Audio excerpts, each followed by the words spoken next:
전능하신 여호와 하나님으로 나타나십니다. 하나님이 엘로힘, 전능하신 하나님으로서 위엄을 가지고 나타나십니다. 그게 이제 1절부터 6절까지 얘기입니다. 위에 4절을 보면요, 마치 법정 같아요. 하나님이 자기의 백성을 판결하시려고 위 하늘과 아래 땅에 선포하여, 하늘과 땅이 지금 누가 됩니까? 증인이 되죠. 증인이 두 사람 이상이야 되죠. 하늘과 땅을 주가 삼고 부르시고, 그리고 이제 하나님이 재판장이 되어서 법정을 여시고 성도들을 불러 모으시는 모습이에요. 5절 보십시오. 이르시되 나의 성도들을 내 앞에 모으라. 그들은 제사로 나와 언약한 이들이니라 하시도다. 그래서 불러 모으시고 먼저 그들의 정체성을 말씀을 하십니다. 그들은 희생 제사로, 제사로 그랬잖아요. 언약을 세운 사람들이다. 그 말이죠. 이거는 어디 얘기냐면 출애굽기 24장을 시내산 언약을 얘기를 합니다. 그래서 모세가 번제와 화목제로 제사를 드리고 피를 뿌려서 언약을 세웁니다. 그래서 반을 제단에 뿌리고 피의 반을 이제 백성에게 뿌려요. 그리고 그 출애굽기 24장 8절에서 모세가 그 피를 가지고 백성에게 뿌리며 이르되 이는 여호와께서 이 모든 말씀에 대하여 너희와 세우신 언약의 피니라. 우리는 옛 언약이라고 하지요. 이 언약의 내용이 뭡니까? 나는 네 하나님이 되고 너희는 내 백성이 되리라. 그러면 하나님이 우리 하나님이 되고 우리가 하나님의 백성이 된다는 의미는 이제 하나님은 이스라엘 백성을 돌보시고 그리고 이스라엘 백성은 하나님께 온전히 순종한다는 의미가 됩니다. 그런데 이제 우리는 옛 언약 안에 사는 사람이 아니고 예수님이 오셔서 새 언약을 세우십니다. 그래서 이제 그 예수님의 피로 세운 새 언약 안에 사는 사람들, 우리가 훨씬 더 행복한 사람들이죠. 그 다음에 이제 7절부터 15절까지는 하나님이 백성을 부르시고 증언을 하십니다. 7절 한번 보십시다. 내 백성아 들을지어다. 내가 말하리라. 이스라엘아 내가 네게 증언하리라. 나는 하나님 곧 내 하나님이로다. 그래서 하나님께서 이제 말씀을 하시기를 증언하시는데 첫 번째가 뭐예요? 나는 내 하나님이다. 그걸 잊지 말아라. 그 얘기가 되죠. 왜 그래요? 첫 번째 말이 나는 내 하나님이다. 그 말은 이스라엘 백성이 하나님이 자기 하나님 아닌 것처럼 살기 때문에. 그래서 22절에서는 이제 뭐라고 했냐면 하나님을 잊어버린 너희요. 그렇게 말해요. 그러니까 하나님께서 그거를 먼저 말을 합니다. 나는 네 하나님이다. 그렇게 시작을 하지요. 그리고 이제 8절에서는 제물을 늘 바쳤다. 그러니까 한 번도 거르지 않고 바쳤다. 그 말은 뭐예요? 정교 의식을 잘 지켰다. 그 말이죠. 그리고 이제 9절부터 11절까지는 그런데 너희가 바친 제물이 원래 내 거다. 그 말부터 하신 거예요. 뭐 너희가 어디서 얻어와서 나한테 드린 거 아니야.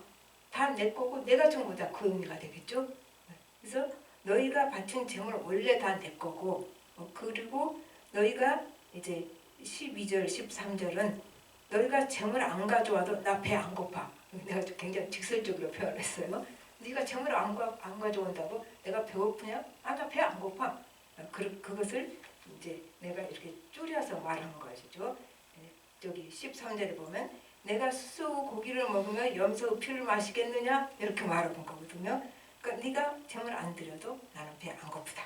이것을 이사야서 1장 12절은 더 이렇게 말해요.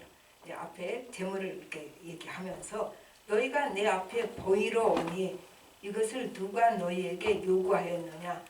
내 마당만 밟을 뿐이니라. 이렇게 또 이사야서는 얘기를 합니다. 그러니까 이 말은 다 합해서 너희가 마음을 어디다 두고 형식만 지키느냐 그렇게 말한 거죠. 그러니까 마음은 딴 데 두고 몸만 와 있어. 그거 하나님 원치 않으신다. 그 말이죠. 그러니까 마음은 딴 데 두고 몸만 와 있는 거 하나님이 다 아시죠. 우리도 사람이 만났는데 마음은 딴 데 있고 몸만 와 있으면 기분이 나쁘겠죠. 더구나 사랑하는 사람이 마음은 딴 데 두고 몸만 와 있으면 기분이 나쁘죠.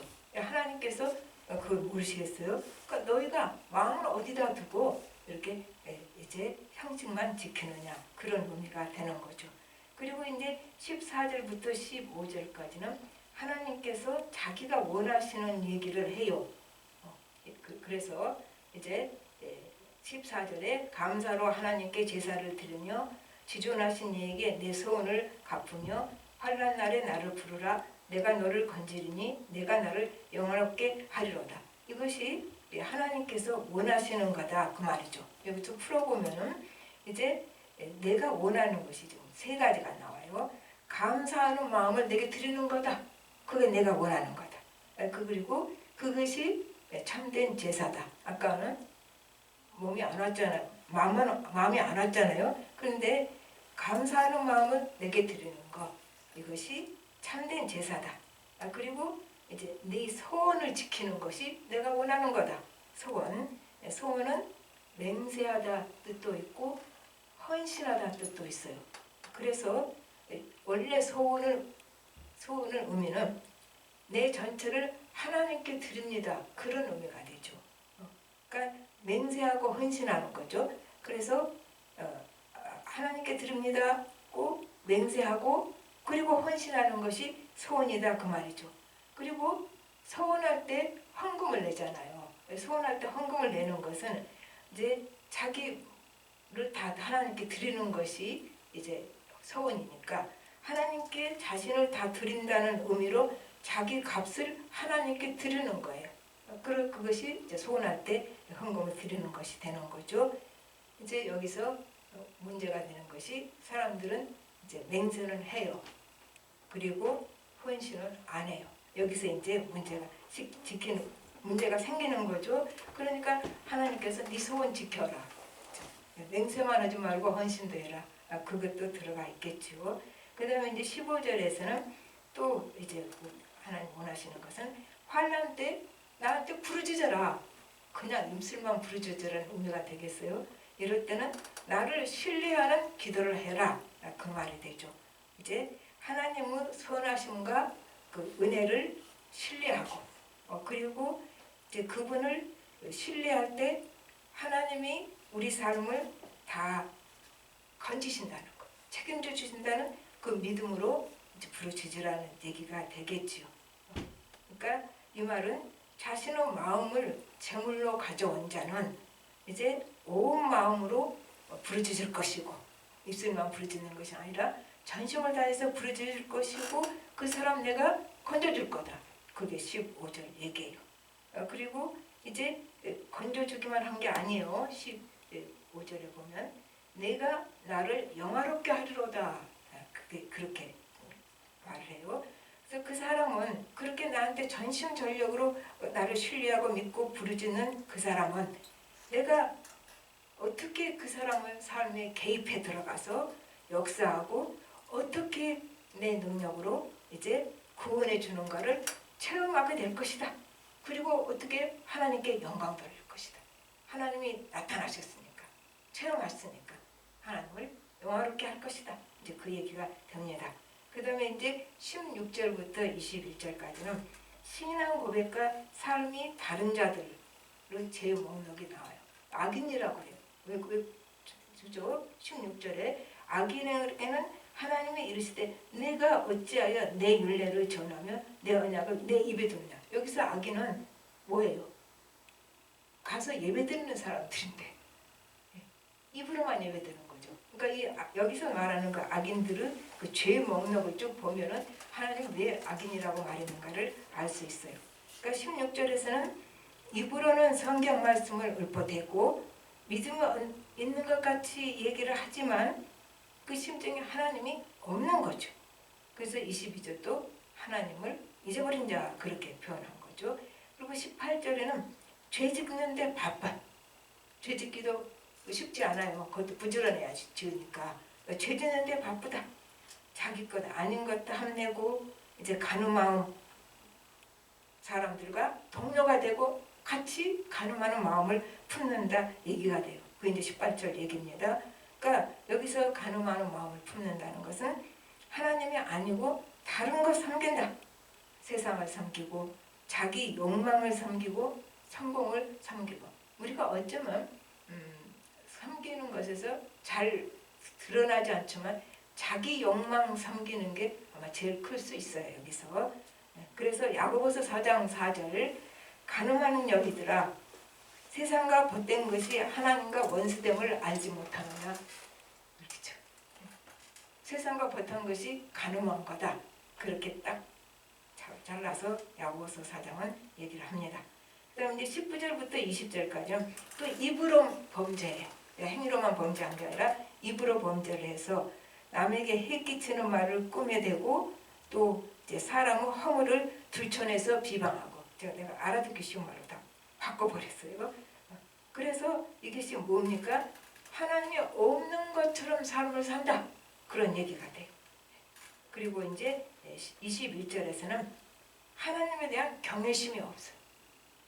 그러니까 하나님과 자기가 같은 줄 알아요. 그러니까 하나님에 대한 경외심이 없는, 하나님은 하나님이신 거예요. 거기에 대한 경외심이 없고 자기와 같은 줄을 아는 거죠. 그리고 이제 하나님께서는 우리가 죄 지어도 기다리고 인내하시니까 어떻게 생각해요? 하나님이 그 죄에 대해서는 별로 관심 없다고 생각을 하지요. 그러니까 하나님을 자기 수준으로 내려놨어요. 근데 이 사람들이 악인이 되는 거죠. 근데 하나님께서 왜 이렇게 인내하고 기다리셔요? 죄 지을 때마다 우리에게 징계를 내리셨다면 여기 앉아있을 사람 하나도 없죠. 저부터 시작해서 아무도 여기 앉아있을 사람 없어요. 다 죽었죠. 근데 하나님이 인내하고 기다리시니까 우리가 이렇게 살아남는 거예요. 로마서 6장 23절, 죄의 삭은 사망이요 하나님의 은사는 예수 그리스도 우리 주 안에 있는 영생이니라. 죄의 삭은 사망이에요. 그러니까 우리가 죄 짓는 대로 벌을 내린다면 우린 죽었다는 얘기가 되는 거죠. 근데 하나님이 인내하고 징계하시를 않는 거지요. 이제 이렇게 16절부터 21절까지 이제 죄의 목록을 열거를 했잖아요. 그렇게 해서 신앙과 삶이 괴리가 생긴 그 이유를 본다면은 결국 하나님이 하나님 되심을 모르는 것이요. 하나님을 하나님 자리에서 내쫓아버린 거죠. 하나님 되심을 모르는 것이고, 하나님이 자신과 다르다는 것을 모르는 것이고, 여기 지금 그렇게 쭉 나오고 있어요. 21절에 하나님이 자신과 같은 줄 알고, 그래서 그 하나님과 자기랑 같이 봐버리니까 예배적 삶이 사라져버린다. 그렇게 얘기를 할 수밖에 없는 거죠. 이제 22절을 한번 읽어보십시다. 하나님을 잊어버린 너희여 이제 이를 생각하라. 그렇지 아니하면 내가 너희를 찌질으니 건질 자 없으리로다. 이렇게 되죠. 그러니까 이제 내가 심판자다, 그 얘기가 나오는 거예요. 여기서 내가 심판자다. 그 6절에 벌써 좀 말이 나와요. 하늘이 그의 공의를 선포하리니 하나님 그는 심판장이심으로다. 그게 이제 22절하고 21절 앞에서 그 얘기 나오는 거죠. 내가 심판자다. 그렇게 얘기를 하시는 거죠. 그러니까 하나님을 잊어버리고 교회 다니고 예배 드리고도 하나님 없는 것처럼 사는 사람들아, 이제 그 얘기가 되는 거죠. 그러니까 실천적 무신론자들아, 그 말 더 안 닿지고 그냥 하나님 없는 것처럼 사는 것과 더 저는 쉽게 닿은 것 같아요. 그래서 이제 이를 생각하라 그랬죠. 그러니까 예배 드리고 이제 헌금도 하고 하나님 믿고 알고 확신해도 이게 나쁜 거예요? 좋은 거예요. 이거 자체도 무시해버리면 그거는 믿음도 없는 사람. 그렇게 해도 욕망대로 사는 게 인간이에요. 그렇게 해도 내가 믿고 확신하고, 그리고 또 이제 열심히 헌금도 하고 아끼지 않고 하고, 그래도 자기 욕망대로 사는 거. 그 자기를 욕망을 버리지 못한 게 인간이다, 그 말이죠. 그래서 하나님께서 연단을 주신다. 그러니까 우리에게 연단을 주시는 것이 하나님은 사랑이다. 그렇게죠. 왜요? 그렇게 안 하면 우리가 멸망할 테니까. 하나님의 사랑은 일부가 되는 거죠. 사랑은 방편이 되는 거예요. 그러니까 심판받지 못하도록 내가 심판장이니까. 그러면 또 이렇게 되죠. 참으신 겸에 조금 더 참으시다가 나 죽을 때쯤 그때 가르쳐 주시면 되잖아요. 그게 인간은지도 모르겠어요. 그 죄의 유혹이란 게 죄 짓고자 하는 욕망이 그만큼 큰 거예요. 자기 욕망대로 살고자 하는 게 커서 그래서 조금 더 참으시지. 근데 그것이 왜 안 하실까? 여기 우리 지난 시간에 했죠. 10편 49편 20절에서 깨닫지 못하면 멸망하는 짐승 같다. 그러니까 멸망하는 짐승 같이 안 되도록 하나님께서 이제 깨닫게 하신다. 뭐로요? 연단을 통해서. 그러므로 말미암아 하나님을 바로 알고 하나님과 올바른 깊은 관계가 회복되고 성령의 능력으로 내 심령이 변화되도록 하나님께서 참으신 중에 이제 꾸짖을 때가 오신다 이 얘기죠. 이제 어떤 장로님이 사업을 크게 해서 좋으신 분이에요. 그래서 좀 괜찮은 교회, 괜찮다는 말은 조금 크기도 크다 그 말이에요. 교육관 하나를 거의 자기 힘으로 다 지었어요. 얼마나 헌금을 많이 했겠습니까? 그랬는데 사업이 잘 되고 있고 또 하나님이 계속 부어주시니까 이제 골프 치러 다니고 놀러 다니다가 교회 계속 빼먹어요. 그래서 하나님과 교회의 마음이 멀어진 거죠. 그래서 결과가 이제 부도가 났지요. 감옥에 가게 됐지요. 이제 장로님이 거기서 땅을 치고 회개를 한 겁니다. 나 잘못했어요. 하나님 주신 것 같고 내가 내 멋대로 사는 거, 내 욕망대로 사는 거 잘못했어요. 그렇게 회개를 했는데 이제 하나님이 다시 건져주셨어요. 조금 어렵게 일어나긴 했지만 그래서 옛날만큼 됐는데도 삶이 달라졌습니다. 검소해졌는데 그게 중요한 게 아니에요. 그동안에 이 장로님이 하시는 고백이 더 중요해요. 그때 나 참 잘 망했다. 내가 그때 안 망했으면 진짜로 망했다. 무슨 말인지 알죠? 내가 그때 망했으니까 지금 안 망한 거잖아요. 그래서 그때 망한 게 너무 감사해요. 안 망했으면 내가 지금 망할 거니까. 완전히 망할 거니까. 이제 하나님으로부터 멀어져 버릴 테니까. 그때 망했기 때문에 하나님과 가까워져서 그걸 굉장히 감사했던 분이 계십니다. 그래서 우리가 뭐를 말하고 싶습니까? 하나님 안에 있는 사람은 내가 아까 말씀드렸잖아요. 내가 확신도 갖고 믿음도 있는데 자기 욕망대로 살 수밖에 없는 게 인간의 본질이다 그 말이에요. 그 연약함을 알아야 돼요. 내가 무슨 성인이고 거룩한 사람이라고 그 착각 좀 버리셔야 돼요. 우리가 다른 사람과 다른 거 아니에요. 그거부터 깨야 돼요. 그 영적 교만이 우리가 정말 하나님 앞에 깊은 관계를 만드는 게 방해가 돼요. 나는 다른 사람보다는 조금 더 그래도 순수하게 하나님 앞에 헌신되어 있어요. 아니에요. 다 똑같은 겁니다. 아무도 인간은 장담할 수도 없고 믿을 수가 없는 존재가 인간이다 그 말이에요. 그래서 우리가 있어야 할 것은 하나님의 안에 있어야 되는 거예요. 하나님 안에 있는 사람은 어떻게 돼요? 망한 것도 아까 그 장로님처럼 복이 되는 거죠. 하나님 안에만 있으면. 그리고 유익이 되고 그리고 내가 병든 것도 몸이 이렇게 약한 것도 넘어진 것도 내게 유익이 되고 실패한 것도 복이 되고 유익이 됩니다. 그래서 예수 믿는 사람은 언제나 복받은 사람이다. 뭐가 잘 되면 내가 복을 받았지 안 되면 복 못 받았지 그게 아니라니까요. 하나님 안에 있는 사람은 언제나 누구나 복받은 사람이다. 그래서 우리 23절로 말씀을 맺어봅시다. 다 같이 합독하십시다. 감사로 제사를 드리는 자가 나를 영화롭게 하나니 그의 행위를 옳게 하는 자에게 내가 하나님의 구원을 보이리라. 늘 감사하며 사십시다. 안 되었어도 안 된 것이 내게 복이 될 것을 믿고 감사하십시다. 다 같이 기도하겠습니다. 하나님 아버지 주님 은혜를 감사를 드립니다. 우리가 주님 안에 있게 되는 것 감사합니다. 우리가 주님 안에 있다고 해서 하나님의 돌보심을 받는다고 해서 우리가 올바른 사람이 된 것도 아니고 정말로 하나님을 하나님 되게 하시는 삶도 살지 못합니다. 그러나 우리의 연약함을 아시는 주님 십자가의 보혈로 우리를 정결케 하시고 우리를 사랑하시는 그 하나님이 계시기에 우리는 소망이 있습니다. 우리를 인도하여 주시고 자기 욕망 섬기는 것에서 이제는 하나님 섬기고 심령이 변화되고 우리가 온전히 하나님 닮아가는 모습으로 바꿔질 수 있도록 역사하여 주셔서 내게 일어난 모든 일에 대해서 감사할 수 있는 마음을 주시옵소서.